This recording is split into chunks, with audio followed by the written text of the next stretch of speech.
The wind was the first voice I heard each morning and the last each night, a constant, whispering companion to the deep, rhythmic groan of the Fresnel lens turning in the tower above our heads.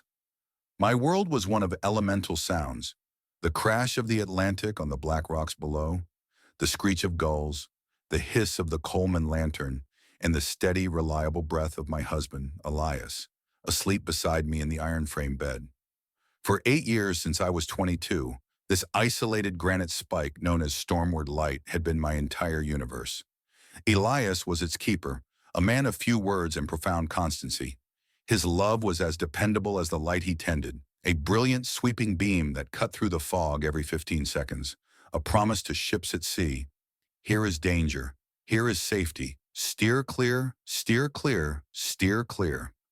My role was helpmeet, a title from a bygone era I wore without question. I kept the living quarters spotless, maintained the vegetable patch in the lee of the generator shed, recorded weather data in a leather-bound log, and wound the massive clockwork mechanism that turned the lens when the electric motor failed, which was often. Ours was a life of shared silent purpose. We communicated in touches, in shared chores, in the way he'd bring me a cup of tea just as the chill started to seep into my bones.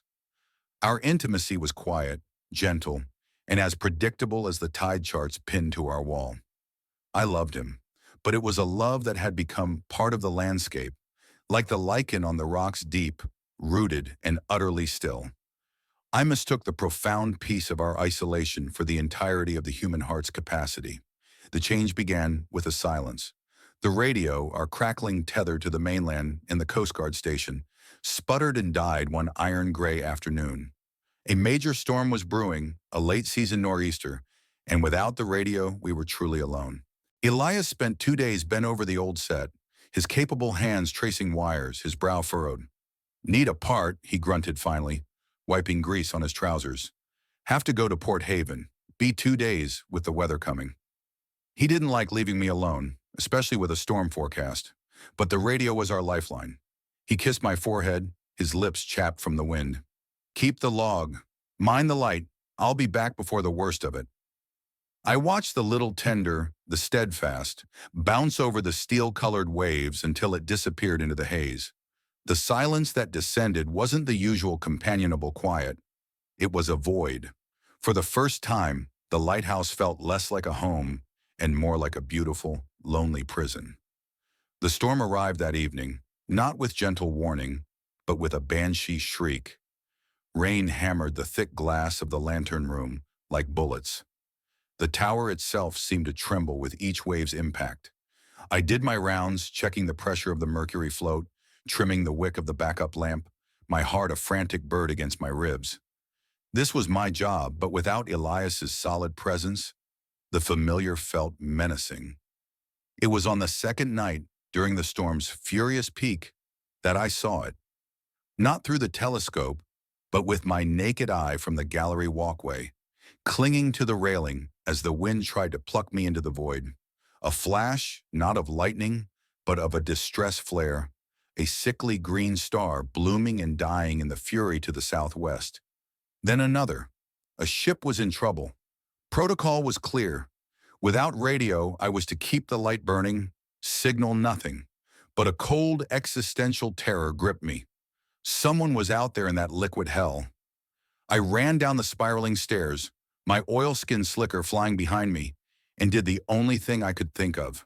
I lit the old signal lamp, the one with the hand shutter, and began flashing towards the last spot I'd seen the flare.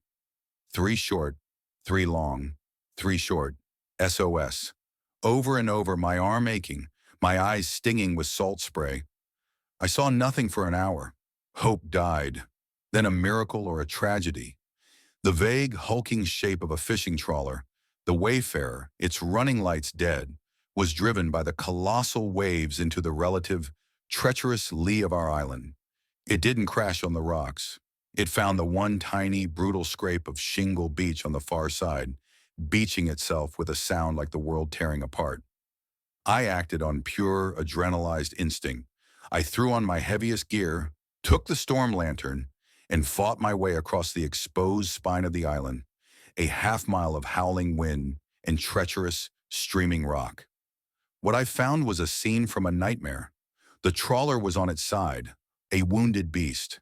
One man was on the shingle, crawling. He saw my light and lifted a hand. His name was Kyle. He was the captain and, it seemed, the only crew. The others, he shouted over the wind, had taken the dory before the radio died, trying for the mainland. He'd stayed with his ship. He had a gash on his forehead, his left arm hung at a wrong angle, and his eyes, when the lantern light caught them, were the violent, mesmerizing blue of a gas flame. Getting him back to the lighthouse was a slow, brutal struggle. He was a big man, solid where Elias was lean and half delirious with pain and shock. He leaned on me, his weight immense, his breath hot against my neck. The warmth of another human body, after the cold void of Elias's absence and the storm's fury, was a shocking, primal comfort. I got him into the spare room, the one we kept for the rare Coast Guard inspector. I stoked the stove, boiled water, and did what I could with my rudimentary first aid kit, setting his arm as best I remembered from a manual, cleaning the cut on his head. He cursed and laughed through the pain, a raw, unexpected sound in our quiet home. "A lighthouse keeper's wife," he rasped as I bandaged him. "Of course, I get shipwrecked and rescued by a goddamn legend." He was different from anyone I'd ever known. His voice was a rumble that filled the small room. He talked of the sea not with Elias's respectful caution, but with a lover's possessive, tempestuous passion. He'd seen whales breach in the midnight sun off Iceland, outrun pirates in the Malacca Strait, drunk vodka with Russian fishermen until dawn. His life was a tapestry of violence, beauty, and motion. As the storm raged outside, sealing us in, he filled the lighthouse with stories, and I drank them in like a woman dying of thirst. I had never been anywhere. My world was this rock, the mainland supply run once a month, and the memory of a quiet coastal town. He had sailed the world. "Don't you go mad up here?" he asked on the third day, his good arm gesturing at the four walls. The storm had abated to a steady, dreary rain, but the seas were still too high for Elias to return or for a rescue. The silence? The same face every day? "It's peaceful," I said, but the words sounded hollow, defensive. "Peaceful," he repeated, a slow smile spreading across his stubbled face. It was a face that had been lived in, weathered by salt and sun and stories. "That's one word for it. Another is slow death. You've got a fire in you, Mara. I can see it. It's not meant to be banked under ashes in a stone tower." No one had ever spoken to me like that. Elias saw my competence, my calm. Cal saw a fire. He created a new version of me in that room, a captive, wild spirit, and I was desperate to believe him. The first betrayal was not physical. It was the betrayal of my inner world. I began to see my life through Cale's eyes. The meticulous log-keeping seemed like pointless scribbling. The winding of the clockwork felt like the turning of a jailer's key. Elias's steadfastness began to look, in my secret thoughts, like unimaginative plotting. Kyle's chaotic energy felt like life itself. The physical line was crossed the night before the Coast Guard cutter was due to arrive. His arm was in a sling, but he was mobile. We were in the lantern room watching the beam slice through the lingering mist. He stood close behind me, the heat of his body a palpable force. "That light," he murmured, his voice in my ear. "It's so sure of itself. It never wonders if there's something more interesting in the darkness." He turned me to face him. "Do you ever wonder, Mara?" I did not resist. His kiss was nothing like Elias's.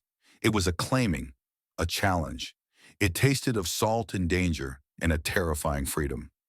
We sank to the floor of the lantern room, amidst the tools and oil cans, with the great lens revolving above us, casting its blind, righteous light over a sea that now held our secret. It was reckless, painful, and utterly exhilarating. I felt like I was finally, after a lifetime, awake. The Coast Guard came. Cale gave his report, a confident, charming performance. He thanked me, his helper, with a formality that felt like a secret handshake. As the cutter pulled away, taking him back to a world of noise and people and possibility, he looked up at the tower. I was in the gallery. He didn't wave. He just held my gaze for a long moment, and then turned away. Elias returned the next day, weary and concerned. He'd heard about the Wayfarer on the mainland radio. "You did well, Mara," he said, hugging me tightly. His familiar smell of wool, oil, and salt was now the smell of a life that felt two sizes too small. Must have been terrifying. He had brought me a new wool scarf from Port Haven, deep green, my favorite color. The guilt that swamped me was nauseating. That should have been the end of it, a strange, violent interlude, but it wasn't. Cal had left a sickness in me, a restless fever. I started taking the tender to the mainland on my own for supplies, something Elias reluctantly allowed, worried but wanting to please me. The world there seemed louder, brighter, more charged, and Cal was there. He found me at the docks, his arm still in a sling, his grin wide. "There's my lighthouse," he said. We began an affair conducted in the shadows of Port Haven, in rented rooms above noisy pubs, in the cabin of a friend's boat, in the back of his old Land Rover parked in Pine Woods. It was a world of whispers and frantic touches, a direct rebellion against the open, windswept honesty of my life with Elias. I became a consummate liar, a role that sickened and thrilled me. I fabricated book clubs, sewing circles, women's auxiliary meetings. Elias, whose honesty was as bedrock as our island, believed me. His trust was absolute, and I wielded it like a knife against us both. I kept two logs now, the official one with barometric readings and supply lists, and a secret one hidden in a hollowed-out copy of Moby Dick, where I wrote in a feverish code about Cale's hands, his stories, the way he made me feel alive, desperate, seen. The guilt was a constant, crashing wave, but I learned to breathe between its blows in the glorious, stolen air he gave me. Changes crept into my lighthouse life. I became impatient with the slow, deliberate pace of our days. I snapped at Elias over trivial things, a dish left unwashed, the way he chewed his bread. I stopped winding the decorative nautical clock in our kitchen. Let time run down, I thought with a petty secret fury. I bought a bottle of cheap, sweet perfume in Port Haven and wore it only when I was with Kyle, scrubbing my skin raw before returning home. Elias noticed. The keeper of the light was an expert in subtle shifts. He saw the change in my tides. "You're different since the storm, Mara," he said one evening as we sat listening to the radio, now repaired, distant. "Like part of you is still out there, in the waves." "Just tired," I mumbled, the lye ash in my mouth. He looked at me, his kind, weathered face etched with a concern so deep it was a physical pain to behold. "I worry the isolation is too much. We could put in for a transfer, a light on the mainland maybe, with a garden." He was offering to uproot his entire life, his vocation, to fix a problem he didn't understand. His generosity was a mirror showing me a monster. I recoiled from it. "No, I love it here. This is our home." But the protest was for the affair, not for him. I couldn't leave my access to the mainland, to Kyle. The affair with Kyle was not a gentle romance. It was a storm. He was volatile, passionate one moment, withdrawn the next. He spoke of buying a bigger boat, of sailing to Patagonia, of taking me with him. In the fog of my infatuation, I almost believed it. He was the searchlight, dazzling and unpredictable, and I was the moth, mesmerized by a light that promised everything, but illuminated nothing of substance. The crisis came with the autumn equinox, a time of fierce tides and sudden gales. Elias had to go to the mainland for a mandatory briefing.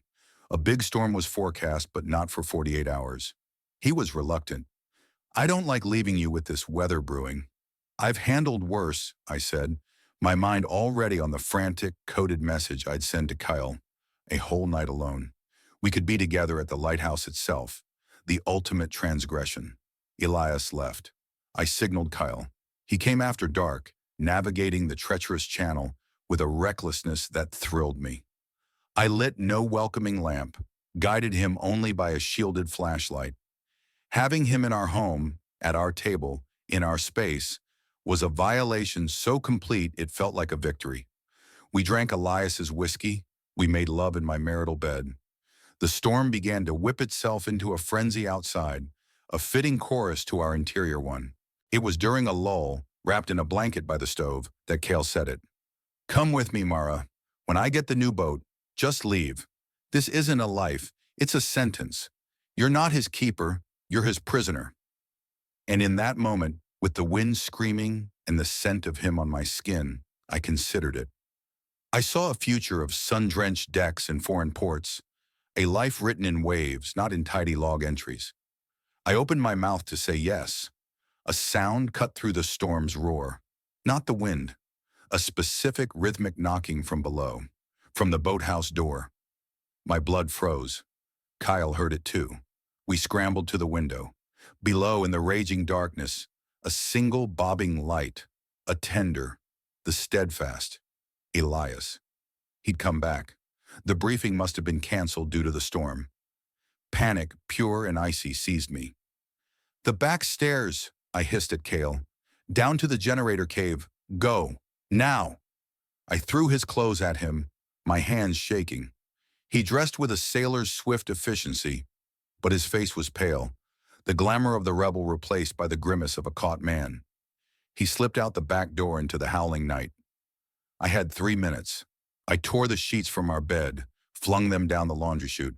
I opened every window to let the storm scour his scent from the room. I hid the whiskey glasses. I was still in my nightdress, my hair wild, when the main door blew open and Elias stumbled in, soaked to the skin, his face grim with effort. "Mara, thank God. The storm's coming in faster than they thought. The channel's already a mess." He shed his oilskins, his movements weary. Then he stopped. He sniffed the air. His eyes, usually so calm, swept the room with a new, terrifying acuity. He saw the open windows, the rain blowing in.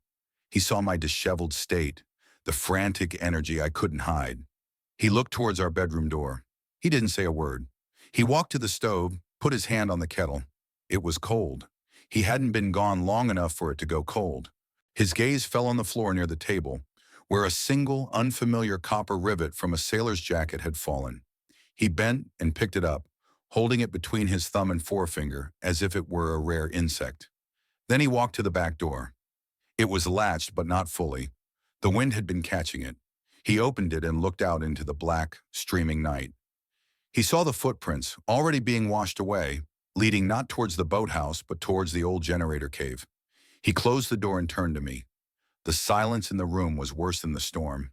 It was the silence of a light going out. "Who was here, Mara?"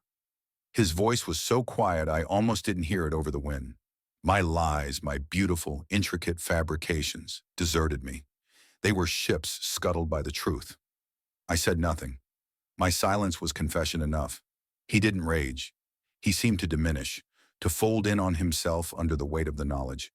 He walked to the lantern room stair, his steps heavy. "The light," he said, almost to himself. "I have to tend the light." He spent the night up there. I heard the familiar sounds of his work, the clink of tools, the hiss of the pressure valve, but they sounded mechanical, hollow. I sat in the dark kitchen, listening to the storm and the awful new silence between us, waiting for my world to end. At dawn, the storm blew itself out. He came down, his face gray with exhaustion and something else, a final, settled grief. He packed a small kit bag. He took the logbook, his father's old sextant, and the photograph of us on our wedding day, standing proudly before stormward light. "The relief keeper is coming on the afternoon tender," he said, his voice devoid of all emotion. "I've radioed.